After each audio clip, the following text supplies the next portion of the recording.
Hey guys, it's Dad with Dad's Guide to Adulting. I hope you're doing well and that you're having a great day.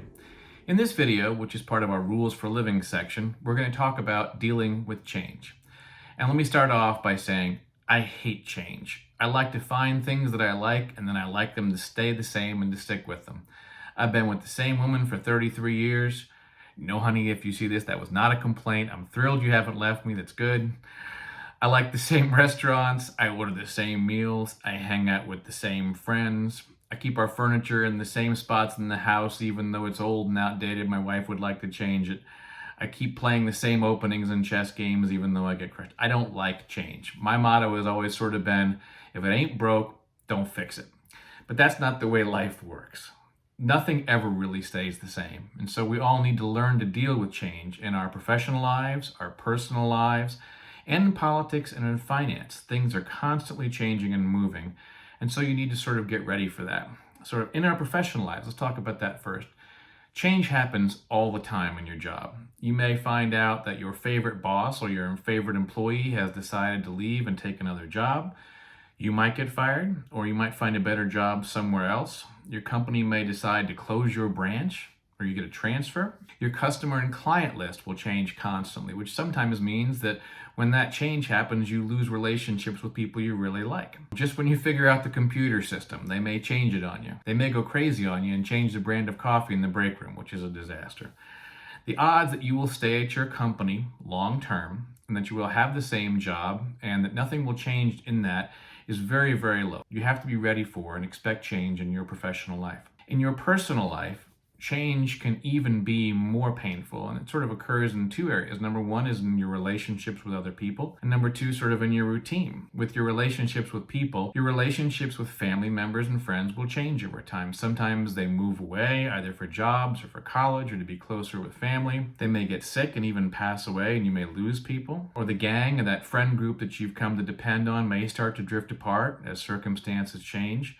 Your best friend may find a new best friend and start spending time away from you. It can be painful when that happens. If a friend moves away, that's always sad, but it can also be an opportunity. And I'll give you again an example from our lives.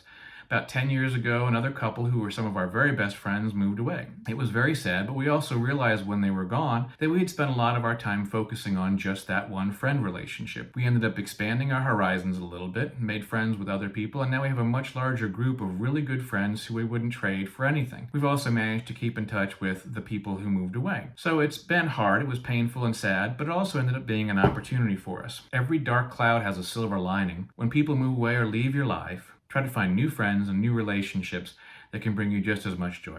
Same thing can also happen in your routine, which can be very disruptive. For example, I remember being infuriated when our local neighborhood put up a bunch of speeding signs in our quiet, quaint little neighborhood and a bunch of lines painted on the road to try to get people to slow down. It ruined the ambiance, and I was frustrated with that for months before I came to accept it. Change is also a constant in politics. If you are interested in politics and government and you care about it, it can be very disconcerting when people you oppose are elected to powerful positions like president or governor or mayor. Nothing can be more motivating than when the party you oppose is in power and adopting policies you don't like. Some of the most positive and constructive political movements in this country have taken place when people have banded together to oppose existing policies and political leaders. You can use that as a fundraising tool or as a recruiting tool. Don't be discouraged again by the fact that things change. Politics, things are going to change. The pendulum tends to swing back and forth. Whether you are on the right or the left, don't be discouraged when the pendulum is not your way.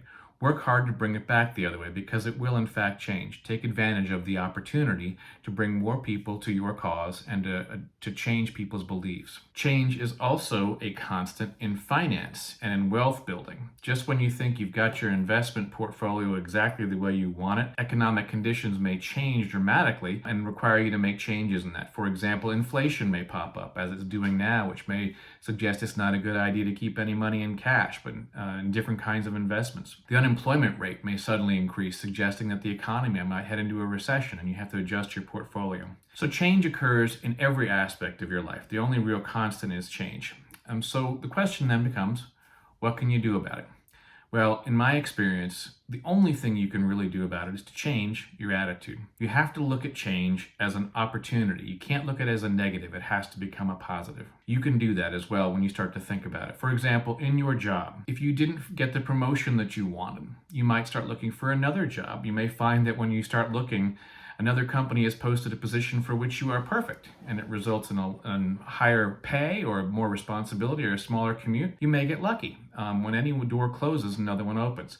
I can give you an example of that in my own life. I spent 12 years working at large law firms, and the last one I was not particularly happy at. And they weren't particularly thrilled with me either. I was having to work too hard, and I was not happy with it. And with a wife and 3 young children to take care of and support, it was a little stressful time. But I ended up going out on my own and starting my own law firm. And that ended up being the best professional move I ever made. If things had been going a little bit better at the office, I might not have had the courage to make that change. So look at a change in your office situation, your work situation, as an opportunity rather than as a drawback. In finance and investing, some of the greatest profits have been made because people recognized change before it happened, and they accepted that rather than resisting it. I can give you an example. One of my distant relatives by marriage made a fortune in Wall Street in the 1920s and the 1930s because he and his business partners recognized that the stock market was overpriced and likely to crash. He foresaw the Great Depression coming, so they sold everything and got out before the stock market crashed. After it happened, they were able to buy back in at much reduced prices. The only reason he was able to do that was he recognized that change is a constant. It's not necessarily a bad thing, and he figured out a way to take advantage of it. If he had been refusing to recognize the change or take advantage of it, he would have lost millions. While I hate change, I have come to learn to embrace it and look for it as an opportunity.